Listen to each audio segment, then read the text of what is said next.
kai na zaba. Gaban madubar rayuwar Allah kuwa rayuwa kai na zaba. ya rasu lalla ya banka lallai shi nake jin gaba zan bari ba. Sanna basiriya Hajja matar Sharif Lawan kama ta suna ta kuka suna ta rausayawa sama. Kai Ai an gama komai annabi yayi mana gata mazan mu da mata mun zo dan sanadinka da girma da isarka domin shi aka yi ka annabi ni ga ina san ba mai ja da isarka al'umma ba ku gane mu ba wasa muka zo ba al'umma na bugatan al'umma na bugatan al'umma na bugatan al'umma dai ai na riki begen manzo shine lamarina idan har an yaban bana nan an sha da rabona babban rabo ne yaban ka babban rabo ne mana wake ma aiki dan yaban ka babban haske ne in dai wake ne yin ba ma aiki suna ne Anwar Allah ya yi cikin begen ka mun ga haske mai lamarin ka ya sakire shi ya kama zanye Hajja biyayye biyayye biyayye biyayye biyayye biyayye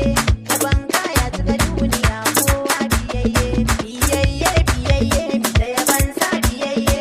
biyayye ya cika duniya kowa biyayye kai ne kadai ka san Allah begen ka zana yi in yi yaban ka in rausaya mai ahli zaki Anwar DJ S Nani.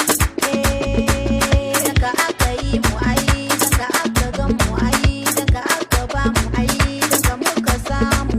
daga ne da jin mu dai ba man fatimar mu kai ne inuwa gare mu kai ne ta kamar mu kai ne dabbayin mu ai kai ne tallafin mu kai ne rama gare mu ya ba man fatimar mu Fatima ya sirmai Fatima ke nake wake sirrin kuɗi da mulki sirrin sarauta kuma mu akan ta ne ba muke ɗaga murya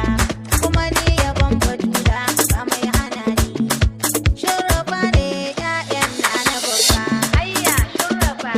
zuriyar Mahamuda na ce muku shurafa ne ƴaƴan na babba ahlul baiti ne zuriyar Mahamuda kun san duk kisar halitta arzikin su dace Anwar dada na budada Anwar dada na budada annabi ne abin rikewa kuma shi ke ta haskakawa kuma shi ne cikin dafawa shi muke yabawa Anwar Ina yi begen ma'aiki da babba, ni na yabon Fatima yar da babba, ni na yabo ga jikokin da babba, ni na yabo kun sakon da babba,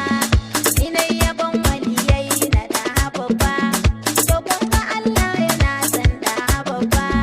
ya rabbana dan isar sabon aminci, shugabana ta gaba a rayuwa baya kai, shugabana ta gaba a rayuwa baya kai. DJ S Nani.